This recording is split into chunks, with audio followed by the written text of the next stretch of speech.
Spiritual జర్నీలో నేను నేర్చుకున్న ఒక చిన్న పాఠం గురించి నేను మీతో డిస్కస్ చేయాలనుకుంటున్నాను. యూజువల్ గా మనకి ఎప్పుడైనా జ్వరం వచ్చిందంటే మనం ఏం చేస్తామండి, మన యూనివర్సల్ టాబ్లెట్ ఒకటి ఉంది కదా డోలో, అది తీసేసేసుకుంటాం కదా.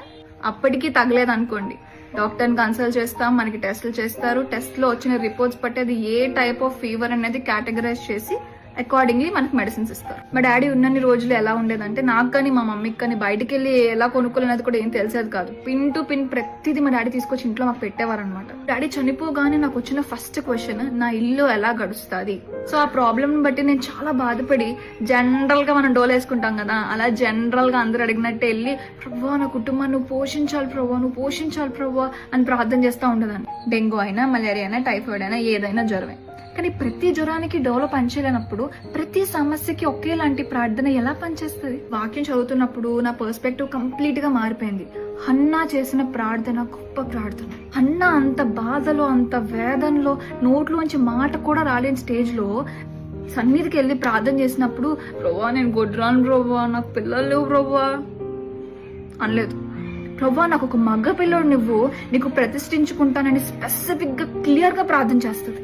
ఆ రోజు నాకు అర్థమైంది ఏంటి తెలుసా, నేను సుదీర్ఘమైన ప్రార్థన కాదు చేయాల్సింది, స్పష్టమైన ప్రార్థన చేయాలి అని దేవుని దగ్గరికి వెళ్ళాను. ఆ రోజు దాకా పోషించు ప్రభా నా కుటుంబాన్ని అడిగిన నేను, ఆ రోజు నుంచి మాత్రం నా ప్రార్థనలో ఒక వ్యత్యాసం. వేరొకరి దగ్గర చాపకుండినట్లు నా కుటుంబాన్ని పోషించు ప్రభువా అని అడగడం మొదలు పెట్టాను. దేవుని వాక్యం చెప్తుంది కదా, మనం అడుగు వాటి కంటేనూ ఊహించు వాటి కంటేనూ అత్యధికమైనవి దేవుడు మనకు అనుగ్రహిస్తాడు. అలాంటి స్పెసిఫిక్ స్పష్టమైన ప్రార్థనకు ఉండే పవర్ ఏంటో మీకు తెలుసా? అన్న ఏమడిగింది? కుమారుడు కావాలి ప్రభు అని స్పెసిఫిక్ గా అడిగింది. కానీ దేవుడు ఏం చేశాడు? కుమారుడిని ఇచ్చాడు, కానీ ఆర్డినరీ కుమారుడిని కాదు. దావీదు మహారాజును అభిషేకించే గొప్ప ప్రవక్త, సమూయేలు ప్రవక్తను కుమారునిగా ఇచ్చాడు హన్నాకి. హన్నాకి కార్యం చేసిన దేవుడే నా జీవితంలో కూడా కార్యం చేశాడు. ఒకరి దగ్గర తీసుకునే స్టేజ్ లో నన్ను ఉంచొద్దు ప్రభు, అట్లా పోషించు అని నేను అడిగాను.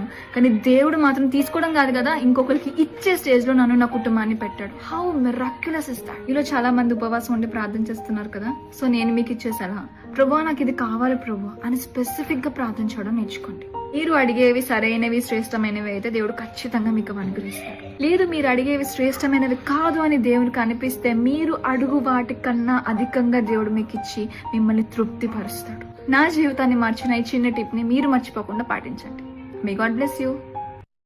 Praise the lord.